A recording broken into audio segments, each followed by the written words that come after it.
We challenge you to find a better villa at just ₹1.29 crores in Kelambakam, Moyamar.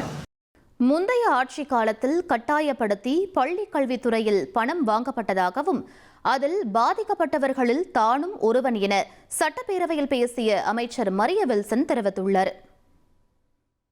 Education டிபார்ட்மெண்ட்ல பள்ளி கல்வித்துறை அமைச்சர் இருக்கிறாங்க.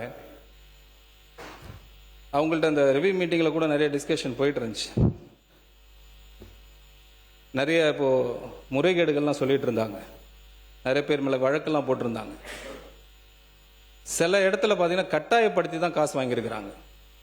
அதில் ஒரு மிகப்பெரிய ஒரு பாதிக்கப்பட்ட ஆள் நான். கட்டாயப்படுத்தி இது நிறைய இடத்துல நான் பதிவு பண்ண விரும்புகிறேன். அதுக்கு முழுக்க காரணம் என்னன்னு கேட்டீங்கன்னா, இங்கே சாட்சின்னு கேட்குறாங்க, எவிடன்ஸ் கேட்குறாங்க. அது டாக்குமெண்ட் எவிடன்ஸ் வந்துட்டு போகுது. இங்கே நானே ஒரு எவிடன்ஸ் தான், நானே ஒரு சாட்சி தான். ஃபார்மர் எஜுகேஷன் மினிஸ்டர் அவர் சபையில் இல்லை, அப்படி இருந்தால் சொல்லியிருக்கணும். பட் வேறு வழி கிடையாது. நான் டிஸ்க்ளோஸ் பண்ணக்கூடாதுன்னு நினச்சேன். அவர் வழி இல்லை. கடந்த 3 நாட்களாக இந்த சப்ஜெக்ட் இப்படி சுற்றிக்கிட்டே இருக்கு.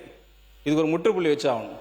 நாளைக்கு வேணால் அவங்க கேஸ் போட்டுக்கிட்டோம், டிஃபமேஷன் கேஸ் போட்டுக்கிட்டோம், இல்லை என்கொயரி போட்டு நானே வரேன், டைரெக்டாக அவரை ஃபேஸ் பண்ணலாம். எந்த இடத்துல, எந்த டி நகரில், எந்த இடத்துல, குளோபல் அப்படின்னு ஒரு இடத்துல எவ்வளோ அமௌண்ட் கொடுத்தோம் எல்லாம் நானே சொல்ல முடியும். எல்லாரையும் சொல்ல முடியும், கிளியராக அமௌண்ட் சொல்ல முடியும். இதுதான் சாட்சி. நான் சொல்லக்கூடாதுன்னு நினச்சிக்கிட்டு இருந்தேன் சார், நான் சொல்லக்கூடாதுன்னு நினச்சிக்கிட்டு இருந்தேன். வேற வழியே கிடையாது. ஒரு கட்டத்துக்கு அப்புறம் மைனாரிட்டி இன்ஸ்டிடியூஷனுக்கு எவ்வளோ அமௌண்ட் வாங்குனீங்க, இது எல்லாம் நானும் சொல்ல முடியும். We challenge you to find a better villa at just ₹1.29 crores in Kelambakam, Moyamar.